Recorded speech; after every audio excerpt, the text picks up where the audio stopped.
আসাম সংখ্যালঘু উন্নয়ন বোর্ডের 2023-24 অর্থবর্ষের বিভিন্ন প্রকল্প বিতরণের নামে চলছে ব্যাপক অনিয়ম ও কেলেঙ্কারি।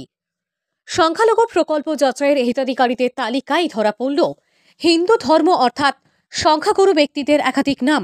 গোটা বিষয়টি প্রকাশ্যে আসতেই ব্যাপক চাঞ্চল্যের সৃষ্টি হয়েছে রাজ্য জুড়ে।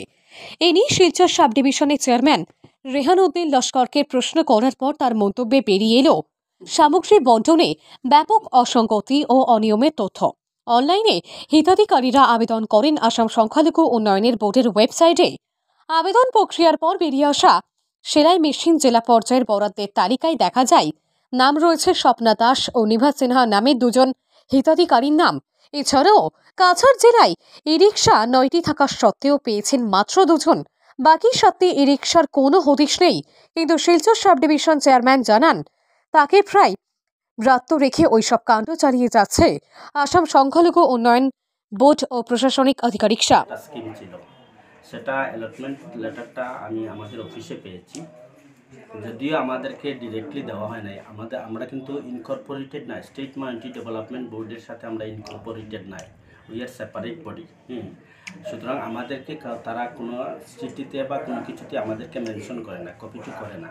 তো আমার মেম্বার সেক্রেটারি হিসাবে সাব ডিভিশনাল ওয়েলফেয়ার অফিসার থাকে, তো ওনার কাছে যখন ডিসি অফিস থেকে কোনো চিঠি আয় বা স্টেট গভর্নমেন্ট থেকে কোনো চিঠি ডিসি অফিসে আয়, সেটা আমাদের ওনার কাছে আয়। উনি তো আলটিমেটলি আমার মেম্বার সেক্রেটারি, সুতরাং তার মাধ্যমে আমি চিঠিগুলো দেখি মাঝে মধ্যে। সেই চিঠিতেও আমি দেখেছি 9টা অ্যালোকেশন এসেছিল, কিন্তু তারপরে 2টার ভেরিফিকেশন তারা নিজে করেছে, স্টেট মাইনরিটি ডেভেলপমেন্ট বোর্ড করেছে। 2টা অ্যাপ্লিক্যান্ট আমাদের এখানে পাঠিয়েছে, আমরা তাদেরকে 2টা রিক্সা দিয়েছি। কিন্তু বাকি যে 7টার ব্যাপারে তারা এখন পর্যন্ত আমাদের কোনো ইনফরমেশন দেয় না। কিন্তু আমরাও তাদেরকে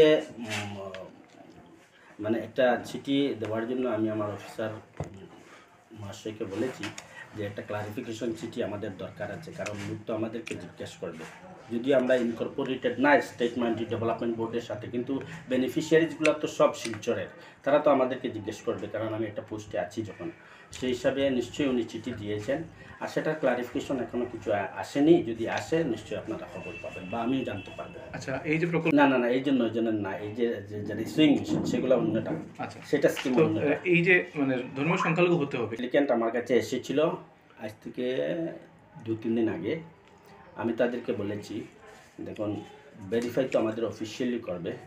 আমরা পলিটিক্যাল পার্টি থেকে যেহেতু আমাদেরকে এখানে ডেপুট করা হয়েছে এই পোস্টে, যেহেতু পলিটিক্স ইনভলভ আছে, সুতরাং আমাদেরকে একটা প্রাইমারি ভেরিফিকেশন আমাদেরকেও করতে হবে। আপনারা কারা বা কী জন্য জিনিসগুলো নিচ্ছেন, দোকান আছে কি না, বা আপনাদের চলবে কি না, বা এগুলো আজকাল অনেক ফেক হয়ে যায়।